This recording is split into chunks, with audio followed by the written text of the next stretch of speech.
The day that Edmund thought came way to quickly arrive. Catherine ages up into an infant today. How was his tiny baby now so big? It was a bittersweet day for him. Catherine's infant trait is wiggly. Laurel worked hard on caring for the animals. It kept her mind busy instead of daydreaming of ways that she could cause destruction. She got out of her childhood home that way, and she refused to make the same violent mistakes this time. She began to experience the familiar feeling of morning sickness a few weeks after Catherine had aged up into an infant. Edmund found the unclean toilet with Laurel's sick in it, and he was also concerned she could be pregnant again. She wanted little to do with the child they already had. Laurel distracted herself from the possibility of being pregnant yet again by spending time with Nurse the cow. It brought her comfort, and her bond with the bovine became even closer. She milked the cow every morning to have enough to supplement for Catherine, since she did not want to breastfeed any longer. Although Edmund had previously been sad that his Katie girl was growing up too fast, he very much enjoyed the infant life stage. She was much more animated and could communicate her needs and wants better to her father.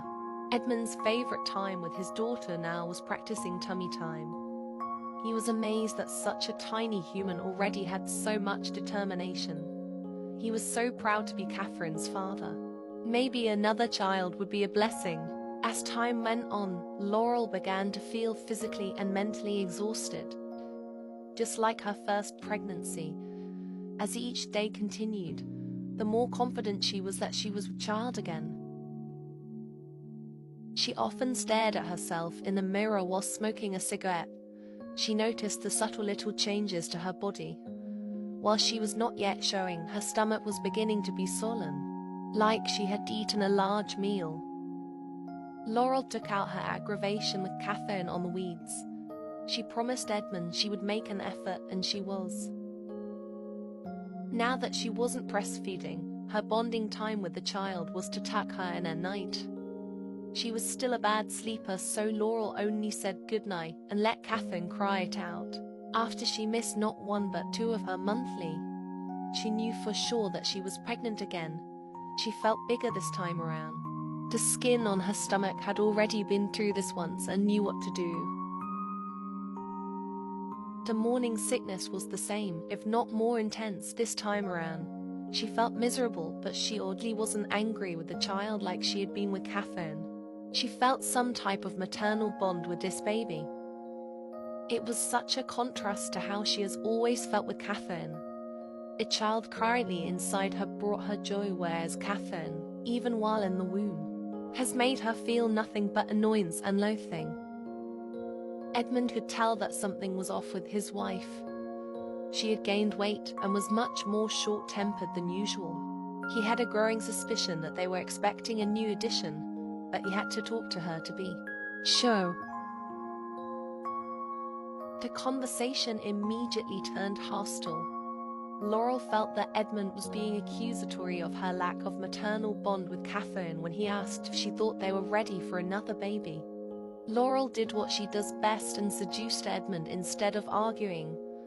Her temper was even worse when she was pregnant and did not want to do something she regretted.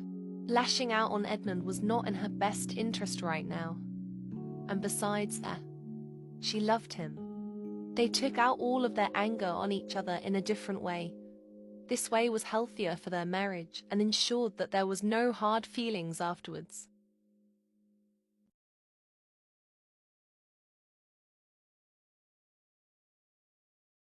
With Laurel being pregnant again, her tolerance for her daughter was even more diminished than before.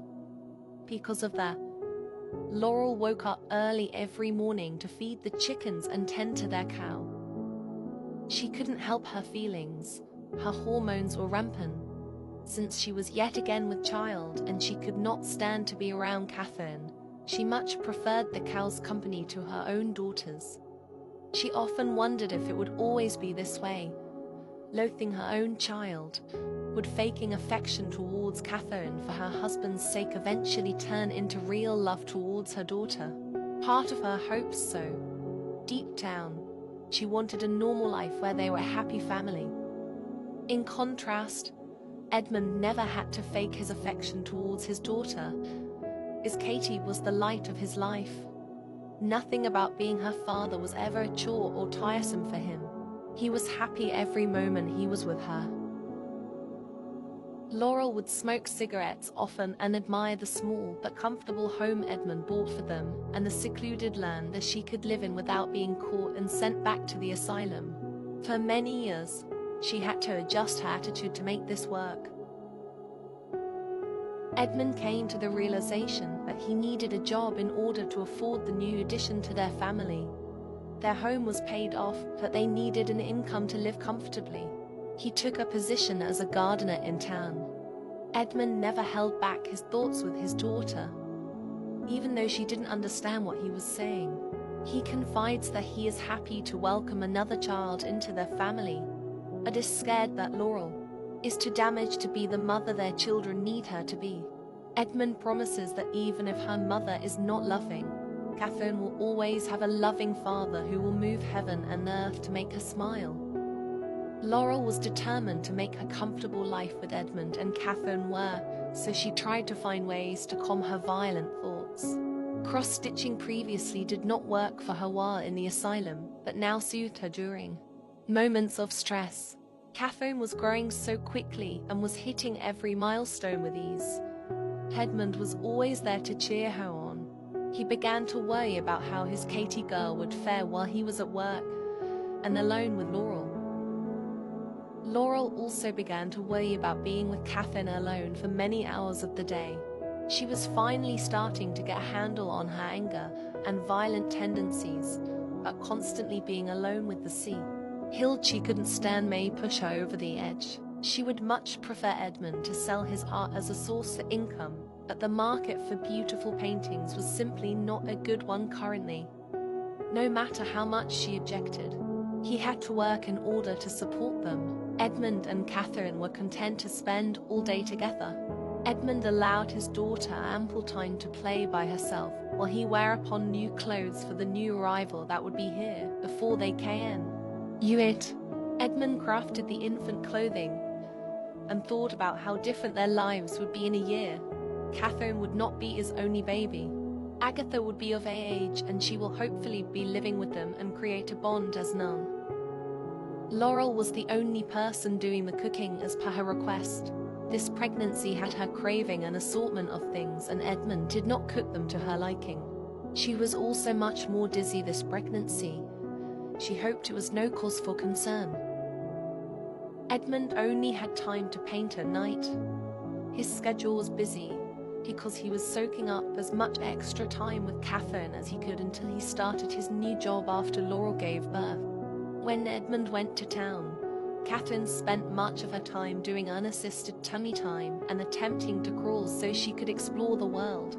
Her mother left her unattended because she couldn't bear to look at her. Laurel preferred to hang the damp laundry while Edmund was in town, as this new baby grew in her belly. The resentment for the child she'd already had grew as well. She wished the unborn child in her womb was she and Edmund's only child sometimes.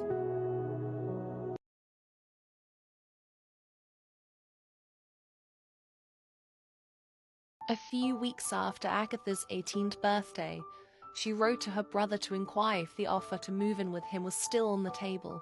Edmund hastily wrote back a reply, and was so excited to have his sister under the same roof again. Soon, Edmund insisted that their family of 3 spend weekend mornings together, just as he and his family did growing up.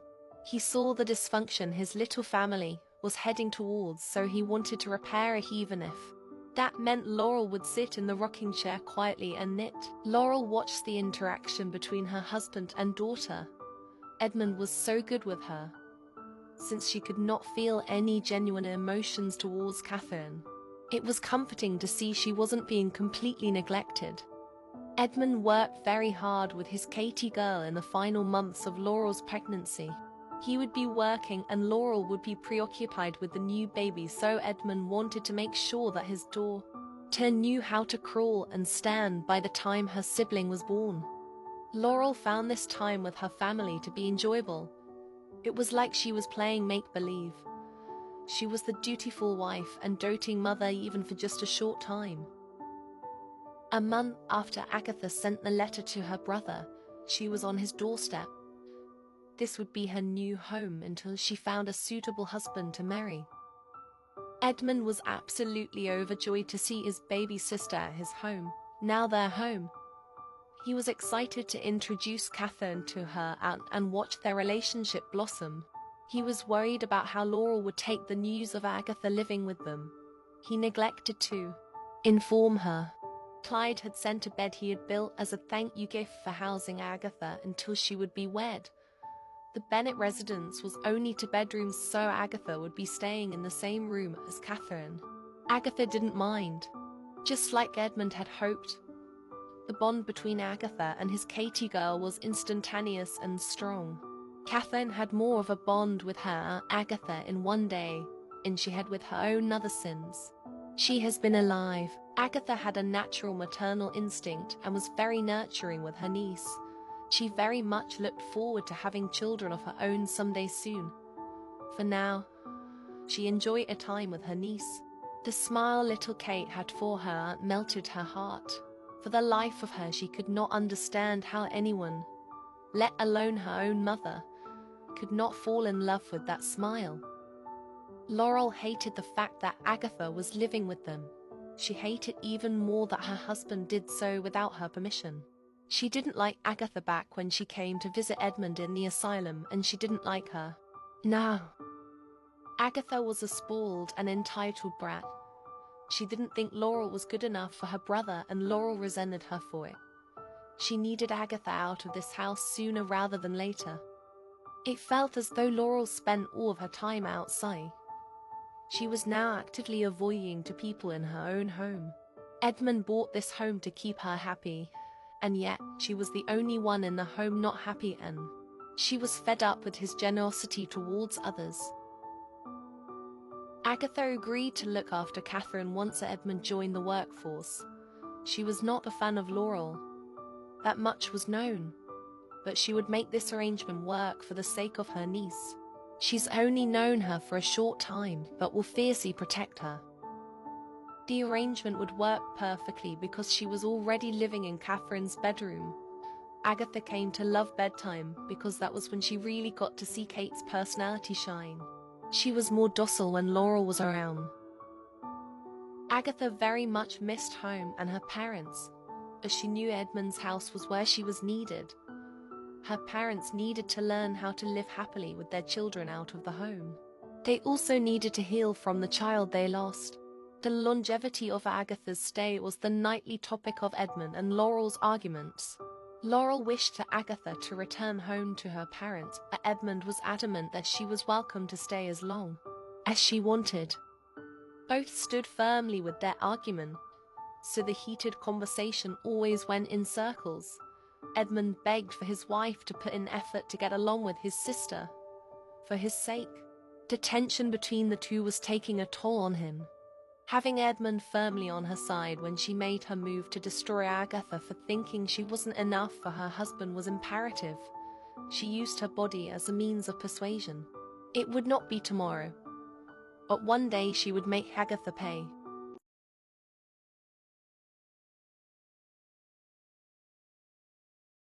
Agatha and Catherine fell into a routine very seamlessly. Agatha woke up whenever Kate did, and they ate breakfast together every morning so that Edmund could sleep in. Agatha was having fun with helping Kate explore new foods each morning. Catherine was very close to crawling. She was a determined little girl and worked diligently each day with her Aunt Agatha. Agatha showered the girl with compliments, which was not something Kate was used to by a mother figure. On one particular day, Edmund and Laurel had decided to sleep in. Laurel was 2 weeks overdue with their new addition, and she was absolutely miserable. Laurel woke up to a sharp pain coursed through her body. She quickly recognized that pain as a contraction. She was finally in labor, strangely. She felt the wave of excitement and giddiness at the thought of meeting her new child. That thought was soon replaced with annoyance and aggravation as the contractions rippled through her body. She almost forgot how uncomfortable labor was. After Laurel woke Edmund up with the news of her labor, she left the room. Edmund smoked a cigarette and said a silent prayer that Laurel would be different with this baby. He loved his wife, but he was worried that she wasn't meant to be a mother. Things had to get better. Laurel soaked in the warm water for a long time. The warmth helped to alleviate some of her contraction pain. She hoped for a boy, but a girl with ginger hair like her father's would suffice too. She wanted a baby like Edmund, not like herself. After Laurel got out of the tub, she focused on her breathing and thought about why she loathed Catherine, other than her pale skin. She looked nothing like her father. Did Catherine look too much like herself, and that's why she hated her? Nurse Sarah would be so proud of Laurel right now. She was decoding the psychology of her hatred for her own daughter. Did Laurel experience self-loathing and project it onto others? Laurel did not want to think about such dark topics anymore, so she distracted herself with paying bills and tending to the animals. It wasn't healthy for the baby when she got angry. She fed the chickens and pushed every negative thought from her brain, which was difficult for her to do. She was determined to have one child that she loved, and she wanted it to be this one. She returned inside their home and requested that Edmund rock with her to help ease the contractions. Edmund was eager to oblige. He only wanted his wife to be happy and this baby to come out healthy. He whispered sweet nothings in her ear as they rocked back and forth. Meanwhile, Agatha and Catherine were playing in the living room by the fire to keep warm. Laurel eventually came in the room and demanded that Agatha take Catherine elsewhere. She could not stand to be around the child while she was in pain. Agatha was not a malicious person, as she felt oddly comforted by Laurel being in pain. It brought Laurel down a peg or two and made the woman seem human, not an evil being. Agatha took Catherine upstairs to their bedroom so that Laurel and Edmund could sit alone by the fire. Edmund whereupon to clear his racing thoughts while Laurel complained of the pain and placed blame on to her husband for impregnating her again. Laurel had been in labor for the majority of the day, so Agatha made she and Kate supper before they would turn in for the night. For her brother's sake, she hoped that Laurel would give birth soon. Agatha fed Catherine her dinner. She loved this time with her niece and was excited to soon have another child to look after. Edmund came into the kitchen to tell his sweet Katie girl goodnight when Laurel yelled that it was time for her to push. Edmund left all of his panicked feelings in the kitchen to be present for his wife. Just like her first labor, Edmund uttered words of encouragement and support to his wife. He stroked her hair and her back and held her hand through it all. He loved Laurel despite her shortcomings, and the depths of his love was always proven when he watched her bring their children into the world. He was in absolute awe of her and her ability to push through the unbearable pain. Laurel felt so much different this time around. She had already given birth once, so she knew what to expect and what to do. But that wasn't all. She didn't feel hatred for this child, even though it was causing her to feel such pain. She was excited to meet it and hold it. That maternal instinct and love for the child is what gave her the power to push and deliver this baby, not the encouraging words from her husband like the first time. She would finally have a child she adored, not just tolerated. The child was a girl. Laurel's immediate reaction to this news was disappointment. She wanted a little boy that looked exactly like his father. They decided to name the girl Evangeline. The feeling of disappointment quickly changed when Edmund handed her their daughter, and she looked at her sweet face. Evangeline had her father's nose and was beginning to sprout ginger hair from her tiny head. She is everything Laurel had wished for. Edmund held his second daughter in his arms. He loved both of his girls equally. but was excited to see what kind of person Evangeline would become and build his bond with her like he did with his Katie. Girl. Their family was complete.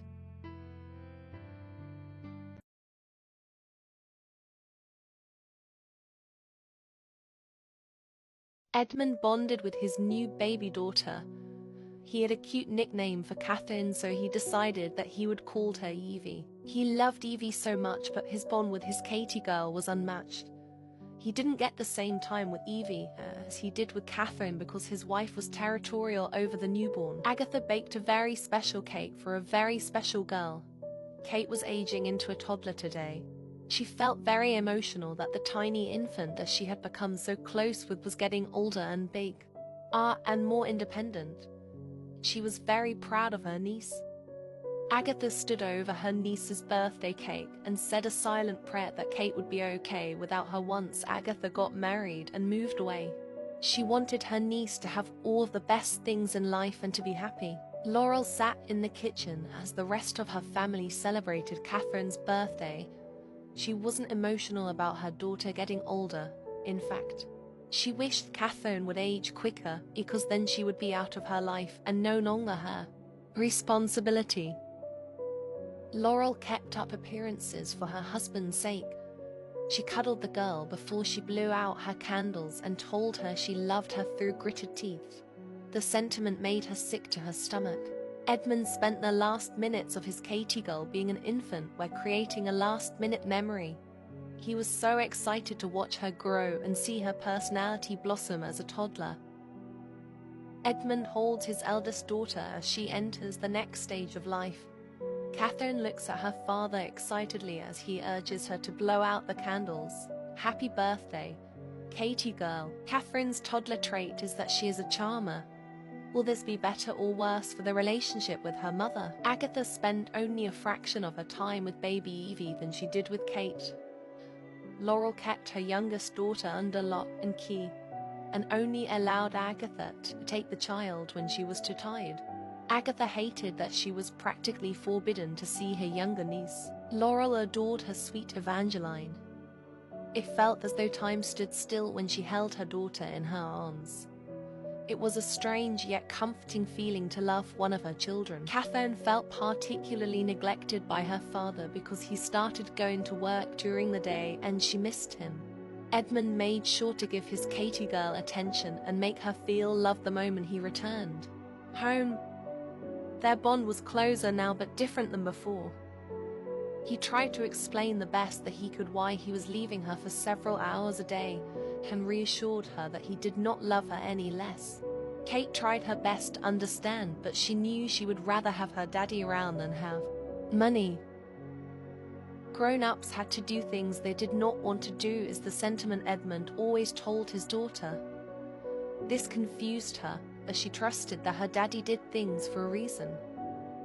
With Edmund gone most of the day, and Laurel refusing to leave Evangeline's side, Agatha took over most of the gardening for their produce. It had been neglected for weeks, so she was weeding more than anything. The big crops were in season and were ready to be harvested, which was great for the Bennett household because they could have fresh fruits and vegetables in their meals again. Agatha quite enjoyed to garden. She used to think it was boring and tedious when she was younger watching her mother tend to her crops, but she was mistaken.